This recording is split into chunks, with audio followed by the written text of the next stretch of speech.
Hello बच्चों, good morning.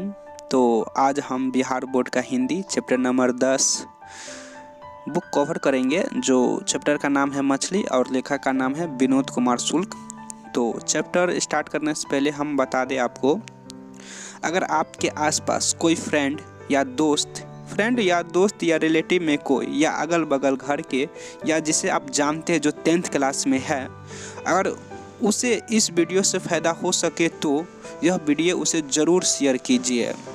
फिर उसके बाद हम बात करते हैं।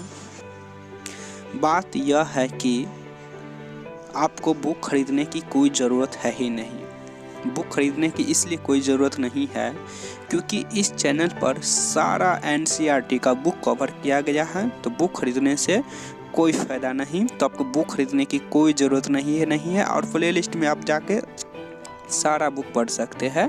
तो जैसे कि आप स्क्रीन पर देख पा रहे होंगे, कुछ चैप्टर है, यानी कि हिंदी का जो टोटल चैप्टर है 24 गद्य खंड और काव्य खंड मिला के, जो कि 12-12 चैप्टर दोनों में है। तो आपको यह याद कर लेना है। याद इस प्रकार करना है कि चैप्टर का नाम एवं लेखक का नाम एवं चैप्टर कौन भाषा में लिखा गया है वो भी याद कर लेना है। एग्जाम्पल में हम 2-3 बता देते हैं। सर्व विभाजन और जाति प्रथा निबंध में लिखा गया है। विश्व के दांत कहानी में लिखा गया है।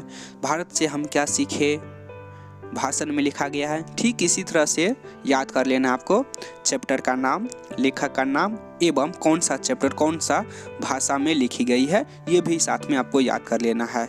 क्योंकि यहाँ से हम आपको बता दें, बिहार बोर्ड में 10 से 12 नंबर का ऑब्जेक्टिव के रूप में परीक्षा में पूछा जाता है। तो आप पहले चैप्टर स्टार्ट करने से पहले आपको यह याद कर लेना ही होगा, ठीक है। उसके बाद हम बात करेंगे कि देखो, पढ़ाई तो करना ही पड़ेगा। अभी नहीं पढ़ेगो तो फिर कब पढ़ोगे?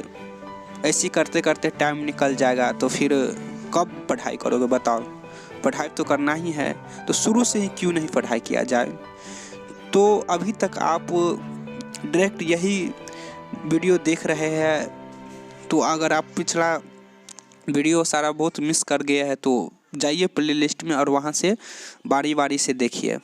तो आपको बुक खरीदने की कोई ज़रूरत है ही नहीं, ठीक है। आप यहीं से सारा कुछ कवर कर सकते हैं। हम इसलिए कह रहे हैं बुक रीडिंग करने के लिए क्योंकि 50% ऑब्जेक्टिव पूछा जाता है, उसमें से 30% ऑब्जेक्टिव बुक से पूछा जाता है। तो 30% ऑब्जेक्टिव बुक से टिक मारने के लिए आपको बुक रीडिंग करना ही पड़ेगा, क्योंकि बुक से ही 30% पूछा जाता है और 15 से 20 नंबर पूछा जाता है व्याकरण से। तो आपको बुक रीडिंग करने पर ही आप 30 नंबर ऑब्जेक्टिव जो बुक से पूछा जाता है वो आप सही टिक मार पाएंगे। तो हमारा कहना है कि आप बुक पढ़ो। आप जैसे कि इसमें बोलेंगे हमको पढ़ने में नहीं मन लग रहा है, तो ठीक है, अगर पढ़ने में आपको नहीं मन लग रहा है, सबसे पहले हम अगर बता दें, अगर आपको पढ़ने में मन लग रहा है तो वीडियो रोको या स्क्रीनशॉट लेकर चैप्टर आपके सामने है, पढ़ाई कर सकते हो। या फिर आपको पढ़ने में नहीं मन लग रहा है तो वॉइस रिकॉर्डिंग करके हर एक चैप्टर का हर एक चैप्टर बाय चैप्टर करके वॉइस रिकॉर्डिंग करके डाला गया है प्ले लिस्ट में। तो आप वहीं से जाके आप पूरा वीडियो सुन सकते हैं। अगर आप एक बार सुन भी लिए ना तो आपसे एक भी ऑब्जेक्टिव मिस नहीं होगा, ये मेरा गारंटी है। आप एक ऑब्जेक्टिव करके आप पूरे टिक मार कर आओगे। तो खैर, इसमें थोड़ा कुछ प्रश्न भी रह जाता है, तो इस प्रश्न में पूरा क्वेश्चन याद करने की कोई ज़रूरत है ही नहीं। तो इसमें हम आपके मन में जैसे कि आ रहा होगा कि हम क्यों नहीं अच्छे याद करें। देखो, इसमें से 5-6 ही क्वेश्चन ऐसा है जो इस बार नहीं तो उस बार नहीं इस बार, यानी कि 3-4 साल का अंतराल करके मान के घुमा के क्वेश्चन 5-6 ही क्वेश्चन को घुमा के पूछा जाता है। तो देखो, बोर्ड के माध्यम से हम आपको 16 क्वेश्चन का आंसर बताएंगे, ऐसा है नहीं है कि हम नहीं बताएंगे, लेकिन जो 4 से 5 क्वेश्चन जो बार बार घुमा के पूछा जाता है उस पर ज़्यादा फोकस करेंगे। तो ये VBI क्वेश्चन जानने के लिए एवं साथ में अगर आपको लग रहा है कि हम सभी क्वेश्चन जाने तो हम सभी क्वेश्चन बताएंगे बोर्ड के माध्यम से।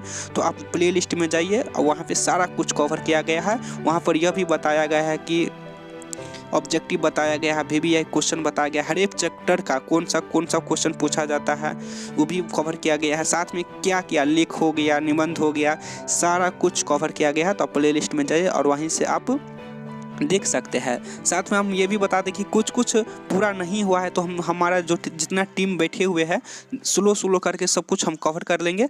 तो ये शब्द निधि है, तो इसे भी आप 2 से 3 बार पढ़ लीजिए। देखो बाबू, पूछा नहीं जाता है शब्द निधि, लेकिन 2 से 3 बार पढ़ लेना ठीक रहेगा, क्योंकि इससे आपको ना परीक्षा के हॉल में काफ़ी लाभ होता है। मालूम है, आप परीक्षा हॉल में बैठोगे तो इसका लाभ मालूम चलेगा शब्द निधि का। तो आप इसे 2 से 3 बार पढ़ लो और याद करने की कोई ज़रूरत है ही नहीं। तो देखो, पढ़ाई तो करना ही पड़ेगा, रोज़ पढ़ो, ठीक है। 2-3 ही घंटा या 4 ही घंटा पढ़ो, लेकिन रोज़ पढ़ो। ऐसा भी नहीं होना चाहिए कि एक दिन 20 घंटा पढ़ लिया या 12 घंटा पढ़ लिया, 2 दिन गायब हो गया, ऐसा नहीं होना चाहिए। रेगुलर रहो, 2 ही घंटा या 4 ही घंटा पढ़ो, लेकिन प्रतिदिन पढ़ो।